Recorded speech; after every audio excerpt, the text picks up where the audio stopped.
नमस्कार, स्वागत है आपका हमारे खास कार्यक्रम में, जहां हम बात करेंगे आपके स्वास्थ्य को लेकर। बिनाइन प्रोस्टेटिक हाइपरप्लासिया यानी कि बीपीएच पुरुषों को प्रभावित करने वाली एक जटिल प्रगतिशील बीमारी है जो आमतौर पर यूरिनरी ट्रैक्ट के लक्षणों से जुड़ी होती है। ये रोगी के क्वालिटी ऑफ लाइफ को काफी कम कर देता है। हालांकि बीपीएच में आमतौर पर लंबे समय तक चलने वाले उपचार की आवश्यकता नहीं होती और आसानी से ठीक भी हो जाती है, लेकिन लोगों में अवेयरनेस की काफी कमी की वजह से मरीज साइलेंटली सफर करते हैं।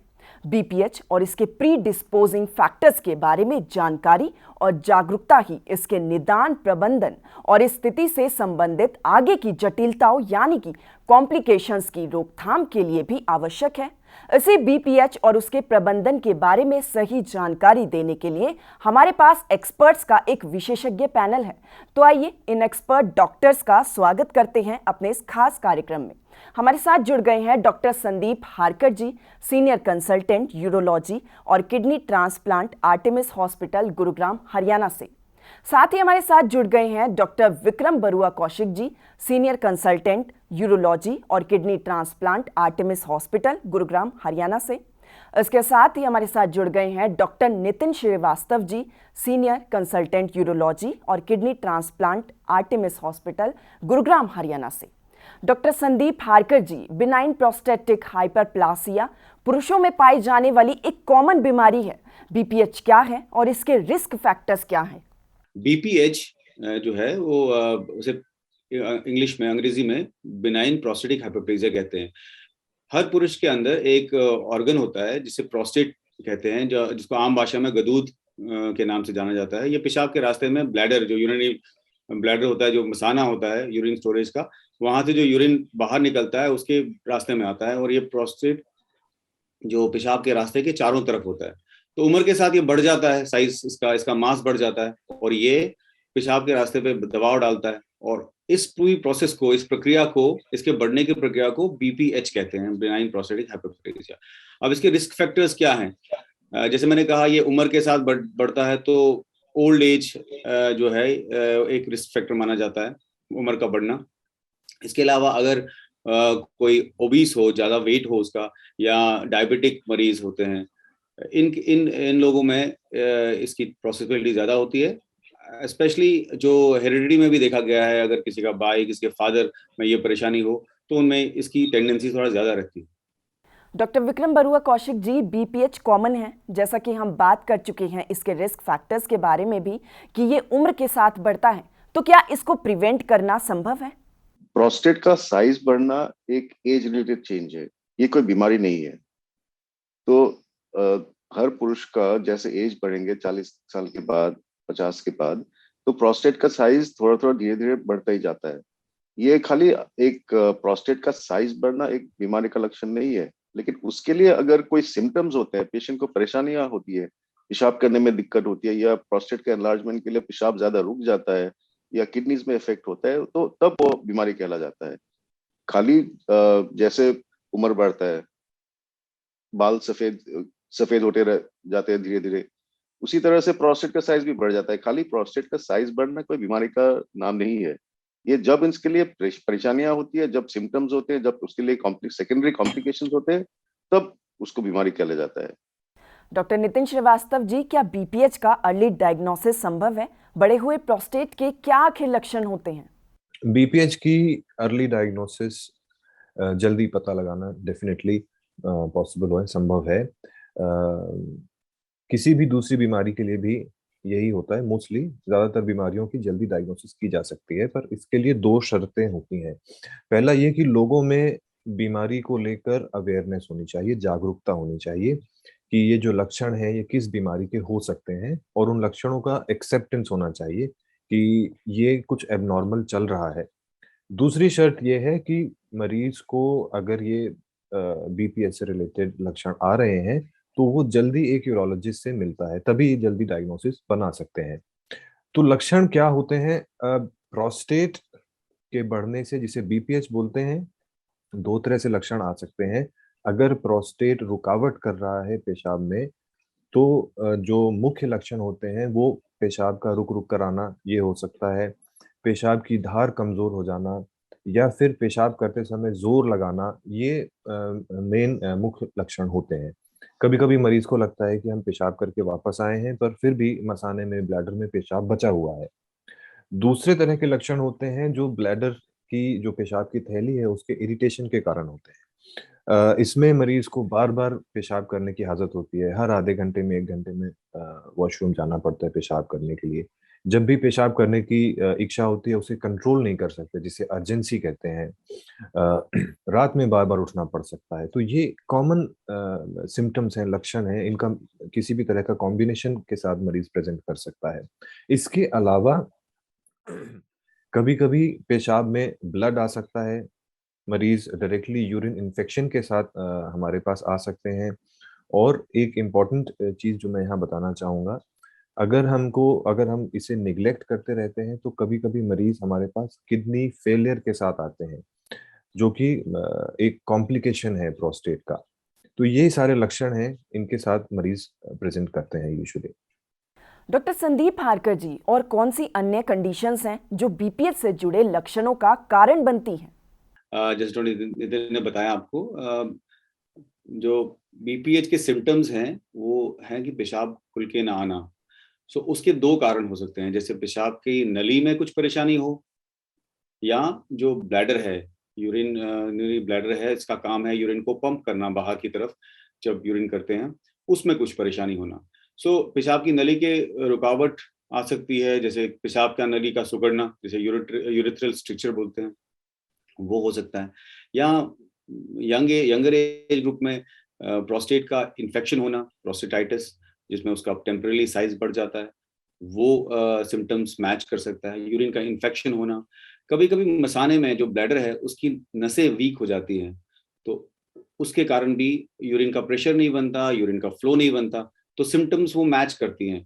डायबिटीज, क्रॉनिक डायबिटीज, काफी सालों से अगर किसी मरीज को शुगर की बीमारी हो, उनका मसाना वीक हो सकता है।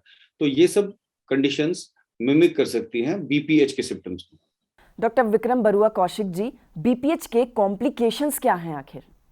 बीपीएच का कॉम्प्लिकेशंस, जो प्रोस्टेट का साइज बढ़ने के कारण से जो कॉम्प्लिकेशंस पॉसिबल है, वो एक पहली चीज तो ये है कि अगर पेशाब के सिम्टम्स, जैसे डॉक्टर नितिन ने अभी बताया क्या क्या सिम्टम्स हो सकता है, वो सिम्टम्स इतना ज्यादा हो जाए कि कभी पेशाब रुक ही जाता है, बिल्कुल रिटेंशन हो गया पेशाब, और उसके लिए नली डालना पड़ा। दूसरी चीज ये हो सकता है कि बार बार रिकरेंट इन्फेक्शन हो सकता है यूरिनरी ट्रैक्ट में, यूरिन में बार बार ब्लड आ सकता है जो प्रोस्टेट का रिलेटेड है। ब्लैडर में स्टोन्स बन सकते हैं अगर पेशाब एक ही बार में खाली नहीं होता है बार, और पेशाब का रिटेंशन ज्यादा है, तो यूरिनरी ब्लैडर, पेशाब की थैली में पथरियां बन सकता है। दूसरी चीज ये है कि ग्रेजुअली अगर बहुत टाइम से रुकावट बनी हुई है और ब्लैडर खाली नहीं कर पा रहे, उसमें रिटेंशन इतना ज्यादा हो गया कि वो बैक प्रेशर हो गया, किडनीज तक इफेक्ट हो गया, उसमें किडनी फेलियर का चांस हो सकता है। तो यही सारे मेनली कॉम्प्लिकेशंस है जो बीपीएच के कारण से सेकेंडरी टू बीपीएच हो सकता है, जिसको एब्सोल्यूट इंडिकेशंस माना जाता है कोई सर्जिकल इंटरवेंशन के लिए। डॉक्टर नितिन श्रीवास्तव जी, बीपीएच का पता लगाने के लिए किन परीक्षणों का उपयोग किया जाता है? देखिए, बीपीएच के लिए सबसे इम्पोर्टेंट है कि मरीज यूरोलॉजिस्ट के पास पहुंचे और यूरोलॉजिस्ट उसको एग्जामिन करे। हमें मरीज के पेशाब की थैली, ब्लैडर को देखना पड़ता है, प्रोस्टेट को एग्जामिन करना पड़ता है। काफी कुछ हद तक हमें एग्जामिनेशन से अंदाजा हो जाता है कि ये प्रोस्टेट बढ़ा हुआ है या कितना पेशाब रुक रहा है। इसके बाद दो बड़े ही बेसिक टेस्ट होते हैं जो कि हमारी डायग्नोसिस को इस्टेब्लिश करते हैं। एक होता है अल्ट्रासाउंड, जिसमें हम किडनीज, ब्लैडर और प्रोस्टेट को देखते हैं। ये बेसिकली इसलिए किया जाता है कि हमारे पास एक इंफॉर्मेशन आनी चाहिए कि प्रोस्टेट की रुकावट से गुर्दों में, किडनी में कहीं सूजन तो नहीं आ रही है, जिससे आगे जाके किडनीज का फंक्शन खराब हो सकता है। दूसरा, पेशाब की थैली में कितना यूरिन, जो अमाउंट है उसका कितना वॉल्यूम है जो कि रह जाता है, जिसे रेजिडुअल यूरिन कहते हैं, बचा हुआ यूरिन कहते हैं। और साथ ही साथ प्रोस्टेट का जो साइज है उसका एग्जैक्ट वॉल्यूम कितना है। तो ये बेसिक इंफॉर्मेशन हमें अल्ट्रासाउंड से मिल जाती है।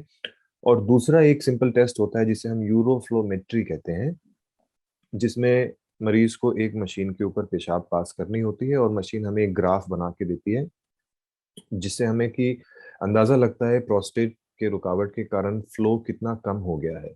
ये दो बड़े ही कॉमनली अवेलेबल टेस्ट हैं, आराम से हो जाते हैं, अफोर्डेबल हैं, और इन टेस्ट के साथ हम डायग्नोसिस बना सकते हैं और ट्रीटमेंट स्टार्ट किया जा सकता है। डॉक्टर संदीप हारकर जी, बीपीएच की गंभीरता आखिर कैसे निर्धारित की जाती है? जी, बीपीएच की गंभीरता, की सिवेरिटी एसेस करने का सबसे आसान और सबसे सटीक तरीका है पेशेंट के सिम्टम्स, पेशेंट को कितनी परेशानी हो रही है, और उसका इवैल्यूएशन, उसका जो तरीका है जांचने का है, वो है मरीज से कुछ सवाल पूछ के, जिसकी बेसिस पे हम एक स्कोर होता है, ये इसका एक स्कोरिंग करी गई है, जिसको IPSS स्कोरिंग बताते हैं। तो इसके स्कोर के आधार पे एक पर्टिकुलर स्कोर के बिना पे हम कह सकते हैं कि मरीज को कितनी सिवियरिटी है। जैसे 20 के ऊपर हो तो ज़्यादा सीवियर माना जाता है, 7 से नीचे हो तो कम माना जाता है। तो ये एक सबसे बेसिक इवैल्यूएशन है जो हम ओपीडी में मरीज से बात करके ये अंदाज़ा लगाया जा सकता है। उसके अलावा जैसे डॉक्टर नितिन ने कहा एंड डॉक्टर विक्रम ने कहा कि इनके कॉम्प्लिकेशंस होते हैं, जैसे किसी के स्टोन बन गए, किसी की बार बार ब्लीडिंग हो रही है, किडनी का फेलियर हो रहा है, तो ऐसे मरीज को हम सीवियर कैटेगरी में ही मानेंगे और इनका फौरन इलाज होना चाहिए। डॉक्टर विक्रम बरुआ कौशिक जी, बीपीएच कैसे ट्रीट किया जाता है? जैसे डॉक्टर नितिन और डॉक्टर संदीप ने अभी बताया, पेशेंट्स का सिम्टम सबसे इम्पोर्टेंट क्राइटेरिया है जो जिसके साथ वो यूरोलॉजिस्ट के पास आते हैं। अगर सिम्टम्स उनको क्वालिटी ऑफ लाइफ को अफेक्ट कर रहा है, उनका डे टू डे फंक्शनिंग में अफेक्ट हो रहा है, रोजाना का उनका जो काम करना चाहते हैं वो कर नहीं पाते, मानो किसी को अगर कहीं सोशल गैदरिंग में जाने के लिए जरूरत है लेकिन वो सोचते हैं कि वहां जाके मुझे टॉयलेट मिलेंगे नहीं मिलेंगे, कंट्रोल कर पाऊंगा नहीं कर पाऊंगा, ये सारे चीजों को देखते हुए फर्स्ट लाइन ऑफ ट्रीटमेंट हमेशा मेडिकल मैनेजमेंट होता है। प्रोस्टेट के लिए अगर कोई पेशेंट आ जाता है अल्ट्रासाउंड का रिपोर्ट लेके, मेरा तो प्रोस्टेट जी बढ़ गया तो अभी क्या करूं, अगर उनको सिम्टम्स नहीं है, अगर उनको परेशानियां नहीं है, अगर उनका यूरिन खाली हो रहा है, फ्लो ठीक आ रहा है यूरोफ्लोमेट्री में, तो हमें कुछ नहीं करना है उनके लिए।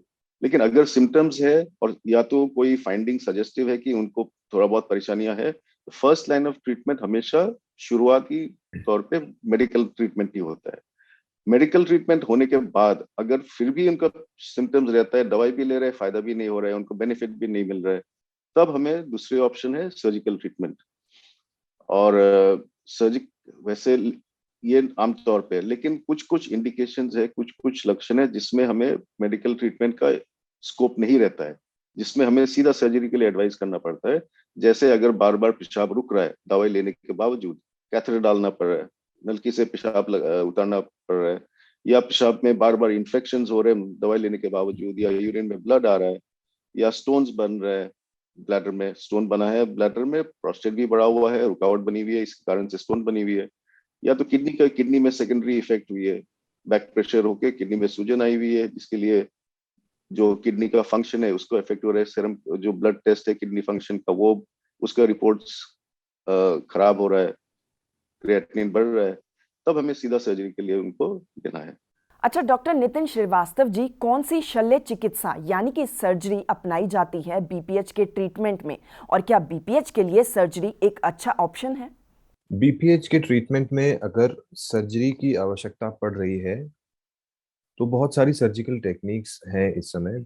पुराने जमाने में ये ऑपरेशन चीरे से किया जाता था, एक कट लगाते थे और उसके बाद प्रोस्टेट को उस चीरे के द्वारा ऑपरेशन करके निकाला जाता था।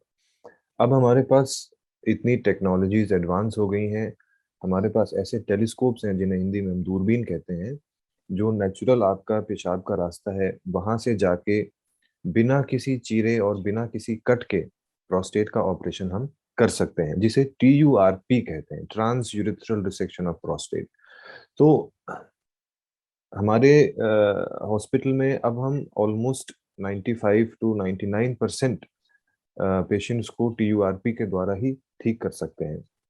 ये एक मेजर ऑपरेशन नहीं होता है, चीरा नहीं लगने से, कट नहीं लगने से ब्लीडिंग कम होती है, पेशेंट को पेन नहीं होता है, वो घर जल्दी जा सकता है, रिजल्ट्स बहुत अच्छे हैं। हाँ, कुछ अपवाद भी हैं, कभी कभी बहुत बड़ी साइज के प्रोस्टेट हमारे पास आते हैं नॉर्मली 20 ग्राम का प्रोस्टेट होता है, कभी कभी 150-200 ग्राम वाले प्रोस्टेट्स जो आते हैं उन्हें हम फिर टेलीस्कोप से नहीं ऑपरेट कर सकते। उनके लिए या तो हमें चीरे वाला ओपन ऑपरेशन करना पड़ता है, और अब हमारे पास रोबोटिक सर्जरी की सुविधा उपलब्ध है, तो हम रोबोटिक सिंपल प्रोस्टेटेक्टमी भी कर सकते हैं, पर ऐसे बहुत ही कम केसेस होते हैं। डॉक्टर, सभी कार्यक्रम में एक छोटे से ब्रेक का वक्त है। ब्रेक के बाद हम अपनी चर्चा को जारी रखेंगे। मिलते हैं एक छोटे से ब्रेक के बाद।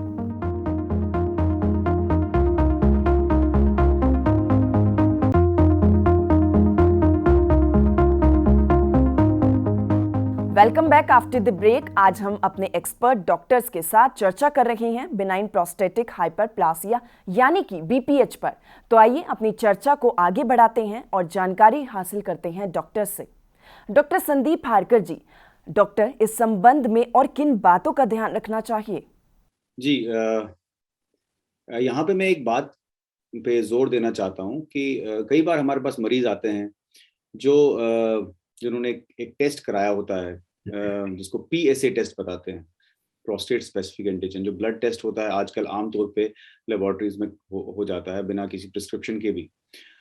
तो वो बढ़ा हुआ मिल जाता है और वो हैरान परेशान हो जाता है क्योंकि उसको किसी ने बताया होता है कि PSA बढ़ने से कैंसर का आशंका हो जाती है। परंतु यहाँ पे ये इंपॉर्टेंट है, अगर किसी का प्रोस्टेट ग्लैंड वैसे ही बहुत बड़ा साइज का हो, जैसे डॉक्टर नितिन ने कहा 150-200 ग्राम का प्रोस्टेट हो, या किसी को प्रोस्टेट की इन्फेक्शन हो गई हो, तब भी ये PSA टेस्ट बढ़ता है।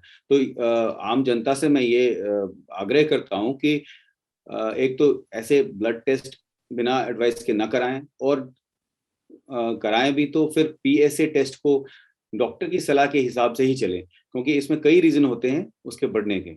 और हर जैसे अभी हम BPH की बात कर रहे हैं, BPH एक बिनाइन कंडीशन है, कैंसर नहीं है, और ये जरूरी नहीं है कि BPH कैंसर बन जाए। ठीक है, सो मोटा मोटा ये है कि BPH एक बिनाइन कंडीशन है, और PSA टेस्ट को लेके हमेशा डॉक्टर की सलाह लेके ही उस पे उसका नतीजा निकालें। डॉक्टर विक्रम बरुआ कौशिक जी, बीपीएच के मरीजों के लिए किस तरह की जानकारियां पता होनी बेहद ही जरूरी है? BPH जो प्रोस्टेटिक एनलार्जमेंट है, प्रोस्टेट का साइज बढ़ना, जैसे मैंने पहले ही बताया था, ये कोई बीमारी नहीं है, लेकिन उसके लिए अगर पेशाब की परेशानियां होती है तब वो बीमारी का कैटेगरी में आ जाता है। तो अगर किसी को पेशाब की परेशानी है तो उसको नेग्लेक्ट ना करें।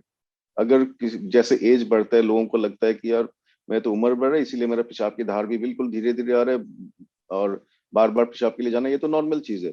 ऐसा नहीं है। अगर ऐसी परेशानियां हैं उसको रिस्टोर करने के लिए, ताकि उनका quality of life day to day existence में कंफर्ट आ जाए, मेन पर्पस वो है। बीपीएच का ट्रीटमेंट का मेन मोटो ही ये है कि पेशेंट का क्वालिटी ऑफ लाइफ को रिस्टोर करे, जो पेशाब की परेशानियां हैं उसको ताकि दूर हो जाए, ताकि वो नॉर्मल जिंदगी जिए। ऐसा ना हो कि बार बार आधे टाइम बाथरूम में स्पेंड करे वो, ताकि वो अपनी normal social life, normal professional life सारे कुछ अटेंड कर पाएगा अच्छे से। यही मेन पर्पस है बीपीएच का ट्रीटमेंट का मोटो है। डॉक्टर नितिन श्रीवास्तव जी, क्या महिलाएं भी बीपीएच से सफर कर रही हैं? क्या PCOS कंडीशन बीपीएच को एग्रीवेट करता है महिलाओं में?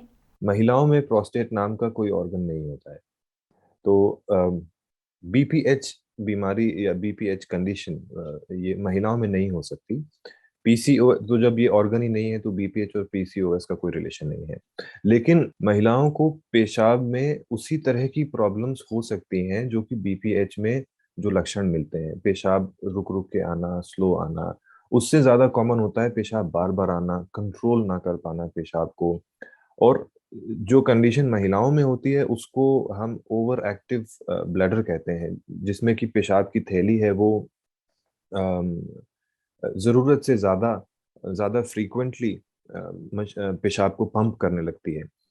तो इसके लक्षण बिल्कुल बीपीएच जैसे ही होते हैं, बार बार जाना पड़ेगा, अर्जेंसी होगी, कंट्रोल नहीं कर पाएंगे पेशाब, रात में बार बार उठना पड़ेगा, कभी कभी कपड़े गीले हो जाते हैं।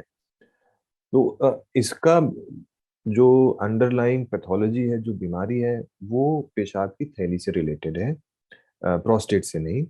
एंड इसका ट्रीटमेंट मोस्टली दवाइयों से होता है, मेडिकल से होता है, मेडिसिन से होता है। डॉक्टर संदीप हारकर जी, क्या मधुमेह और हृदय रोग जैसी पुरानी बीमारियों के होने से बीपीएच अधिक जटिल हो सकता है? क्या ये इन स्थितियों या फिर इन दवाओं से बढ़ जाता है? देखिए, बीपीएच जो है, जैसे डॉक्टर विक्रम ने पहले बताया आपको कि एक एजिंग प्रोसेस है। ये उम्र के साथ प्रोस्टेट का साइज तो बढ़ना ही है। अब किसी में सिम्टम आते हैं, किसी में नहीं आते हैं। अब रही बात ये जो बीमारियों की का आप बता रहे हैं, डायबिटीज है, मधुमेह है या ये हाइपरटेंशन है, ब्लड प्रेशर। ऐसा देखा गया है कि डायबिटिक मरीजों में बीपीएच की टेंडेंसी कुछ ज्यादा हो जाती है, पर जरूरी नहीं है कि हर किसी मरीज को हो।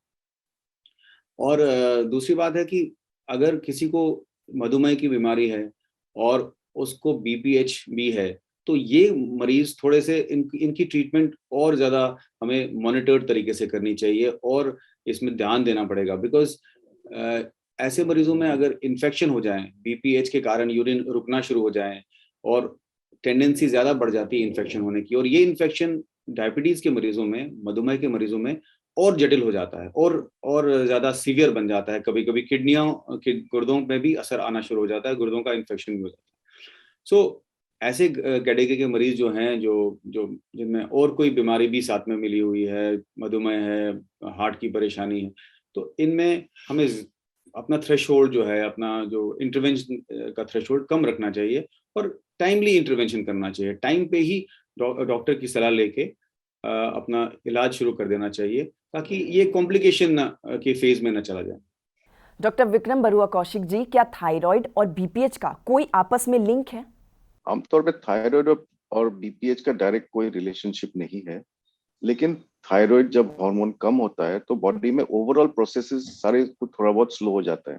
इसलिए थायराइड का मेडिकेशन अगर डॉक्टर समझते हैं कि जरूरी है तो लेने चाहिए, लेकिन इसका कोई डायरेक्ट ऐसा रिलेशनशिप नहीं है जैसे डायबिटीज में है। जैसे डॉक्टर संदीप ने बताया, डायबिटीज एक बीमारी है जिसमें बॉडी का ओवर अ लॉन्ग टाइम, काफी टाइम लॉन्ग, जिनको डायबिटीज बहुत सालों से है, उनमें बॉडी का हर नर्व इफेक्ट धीरे धीरे धीरे धीरे हो सकता है, और उसी कारण से पेशाब की थैली का जो नसें हैं वो भी कमजोर हो जाते हैं। इसीलिए वो पेशाब अंदर ज्यादा रुक जाता है और एक ही बार में खाली नहीं होता है। तो इस तरह का डायबिटीज के साथ डायरेक्ट रिलेशन है, लेकिन प्रोस्टेट के साथ, आई मीन थायराइड के साथ ऐसे कोई डायरेक्ट रिलेशनशिप वैसे है नहीं।